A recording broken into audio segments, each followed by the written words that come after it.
अरावली शिक्षा निकेतन की ऑनलाइन क्लासों में आपका हार्दिक सुस्वागत है। देखिए, पिछले जो वीडियो था उसकी कालांश में हमने हिंदी भाषा को एक राष्ट्रभाषा और एक प्रसिद्धि दिलाने के लिए क्या क्या प्रयास किए गए, और संविधान में भी जो है हमारी जो राष्ट्रभाषा हिंदी है, इस राष्ट्रभाषा हिंदी को मान्यता दी गई और इसे राजभाषा के रूप में स्वीकार किया गया। अब हम देखेंगे कि जब हम किसी भाषा को पढ़ते हैं तो भाषा को पढ़ने से पहले हमें एक महत्वपूर्ण जो विषय होता है व्याकरण, इसका हमें ज्ञान होना आवश्यक है। आखिर हमें व्याकरण क्यों पढ़ना है, इसकी क्या आवश्यकता है कि हम व्याकरण पढ़ें? तो देखिए, सबसे पहले हम जानेंगे कि व्याकरण शब्द बना कैसे बना है व्याकरण शब्द। तो देखिए, व्याकरण जो शब्द है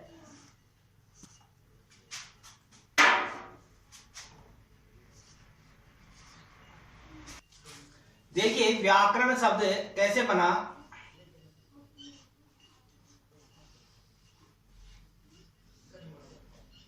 व्याकरण जो शब्द है ये देखिए वि तथा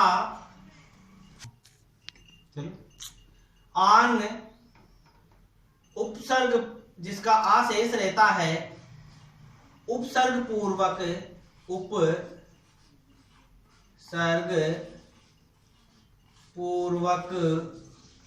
उपसर्ग पूर्वक क्रय धातु के साथ लुट प्रत्यय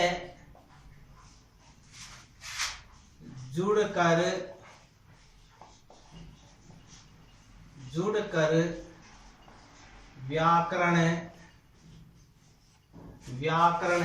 शब्द बना है।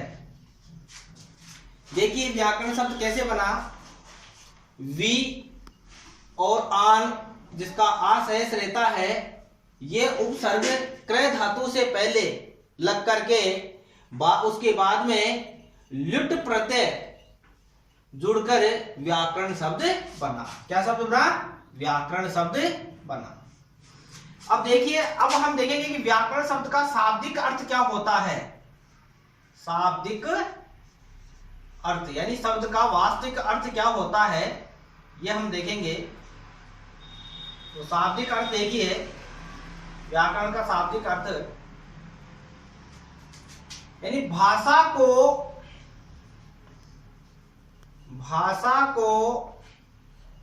व्याकृत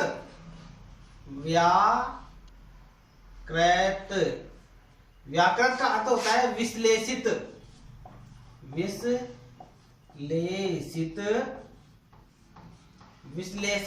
यानी व्याकरण का मतलब होता है विश्लेषित करने वाला शास्त्र।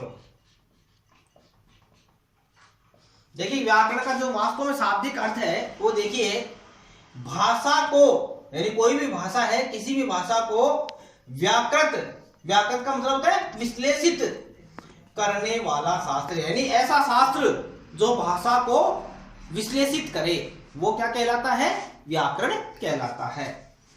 अब देखिए, संस्कृत जो आचार्य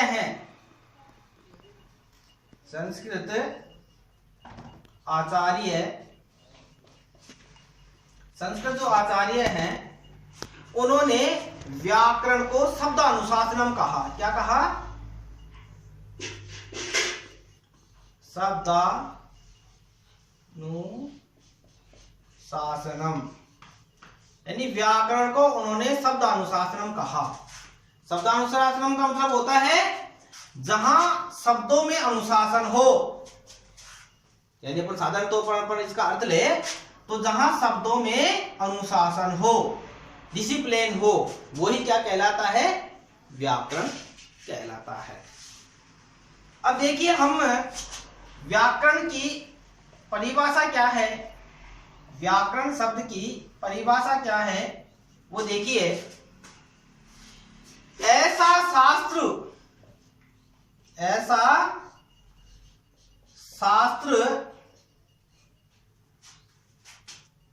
जो भाषा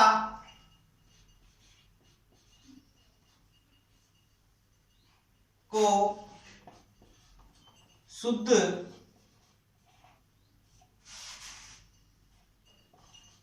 पढ़ना, शुद्ध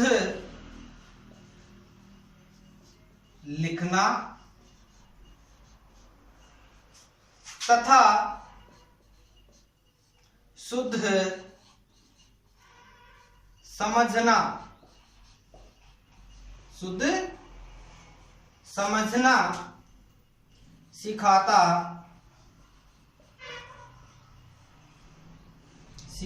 है, उसे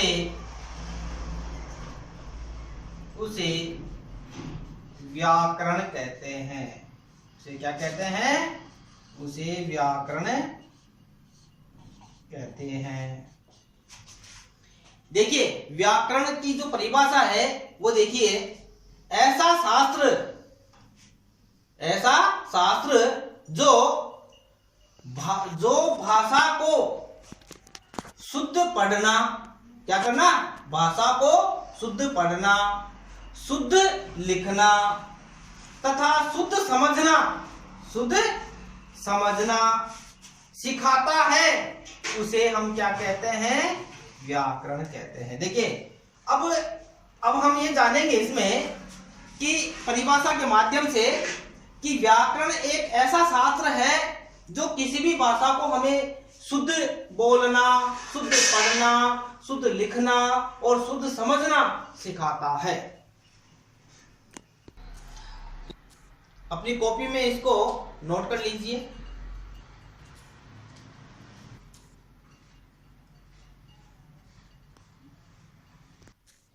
देखिए अब हम आगे जानेंगे कि व्याकरण पढ़ना क्यों आवश्यक है, यानी व्याकरण हम क्यों पढ़े, इससे हमको क्या लाभ होगा।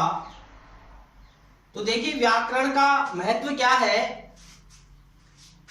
व्याकरण नियमों का समूह है। जब हम व्याकरण को पढ़ेंगे तो इसमें अनेक नियम होते हैं, यानी भाषा को सीखने के लिए अनेक नियम होते हैं। तो ये क्या है? एक नियमों का समूह है। क्या है ये? नियमों का समूह है। यह नियमों के द्वारा भाषा को अनुशासन में रखता है। देखिए अभी वो संस्कृत आचार्यों की बात मैंने आपको बताई थी कि संस्कृत आचार्यों ने व्याकरण को अनुशासनम कहा है। तो अनुशासन का मतलब नियमों के द्वारा, क्या जब हम नियमों को पढ़ेंगे तो नियमों के द्वारा भाषा को अनुशासन में रखता है, डिसिप्लिन, अनुशासन में। तीसरा देखिए, किसी भाषा का ज्ञान प्राप्त करने के लिए, किसी भाषा का ज्ञान प्राप्त करने के लिए व्याकरण का ज्ञान आवश्यक है। देखिए हमें जब किसी भाषा को पढ़ना है तो हमें व्याकरण का ज्ञान बहुत ही आवश्यक है। क्यों? क्योंकि यदि हम व्याकरण को पढ़ेंगे तो इसके द्वारा भाषा का शुद्ध प्रयोग करना आता है। यानी कि जब हम बोलने में कई गलतियां करते हैं, लिखने में गलतियां करते हैं, तो समझने में भी गलतियां करेंगे। तो इसलिए वही बात जो आपको मैंने परिभाषा में बताया था कि किसी भी भाषा को शुद्ध बोलना, लिखना, पढ़ना और समझना जो ऐसा शास्त्र बताता है वो व्याकरण कहलाता है। तो इसे क्या होता है? शुद्ध प्रयोग करना आता है। किसमें? भाषा का। अब हम ये निष्कर्ष जानेंगे कि व्याकरण क्यों आवश्यक है, यानी व्याकरण की आवश्यकता क्यों है। किसी भी भाषा में शुद्धता, देखिए ध्यान दीजिए, किसी भी भाषा में शुद्धता, स्पष्टता, भाषा में शुद्धता और स्पष्टता एवं स्पष्टता लाने के लिए उस भाषा के व्याकरण का ज्ञान होना आवश्यक है। यानी हमें अगर किसी भाषा में शुद्धता लानी है, स्पष्टता लानी है, तो हमें उस भाषा के व्याकरण का ज्ञान होना आवश्यक है। तो देखिए इस प्रकार व्याकरण का क्या महत्व है वो आपको मैंने बताया, इसके बारे में आपको जानकारी दी, तो ये बहुत ही महत्वपूर्ण है।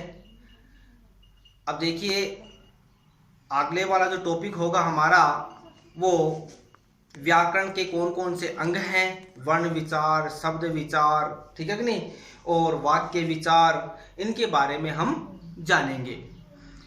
तो आप सभी का इसी प्रकार ये प्यार बना रहे और हमारा जो चैनल है इसको आप सब्सक्राइब कीजिए और अपने मित्र दोस्तों को उनसे भी आप सब्सक्राइब करवाइए।